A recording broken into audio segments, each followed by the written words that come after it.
Hi friends, இன்றைக்கி என்ன பண்ண போகிறோன்னா லெமன் ரைஸ் தான் இன்றைக்கி லஞ்ச் பாக்ஸு. அதுக்கு ஒரு கடாயில் எண்ணெய் ஊற்றி வச்சுருக்கேன். இப்போது அதுக்கு ஒரு தாளிப்பு போட்டுடலாம். கடுகு போட்டுக்கலாம், உளுத்தம்பருப்பு,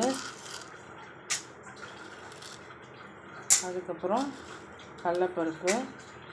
நம்ம நார்மலாக செய்கிற மாதிரி நான் செய்யலை, அது மாதிரி தான் அதில் எக்ஸ்ட்ரா ஒன்று ஆட் பண்ண போகிறேன்.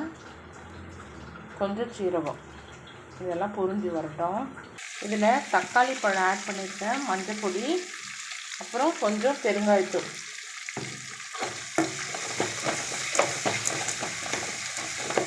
ஒரு தக்காளி ஒரு 2 நிமிஷம் வதங்கினா போதும். தக்காளி போடும்போது டேஸ்ட்டு சூப்பராக இருக்குங்க, நல்லாயிருக்கும். ஒரு 2 நிமிஷம் வதங்கினா போதும்.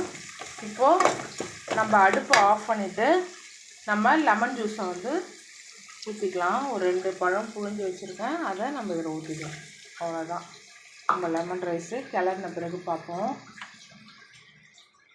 ரைஸ் ரெடி ஆகிடுச்சு பாருங்கள். இந்த கலரில் தான் இருக்கும், ஏன்னா தக்காளி போட்டிருக்கோம்ல, அதனால இந்த கலரில் இருக்கும். அதுக்கு சைட் டிஷ்ஷு முட்டை வறுவல் வச்சுருக்கேன். மிதுமாவுக்கு கோவக்காய் உப்பு போட்டு வச்சுருக்கேன். இன்னையோட லஞ்ச் பாக்ஸ் ரெசிபி இதுதான்.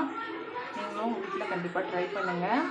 நம்ம நெக்ஸ்ட்டு வீடியோவில் பார்க்கலாம். Bye friends.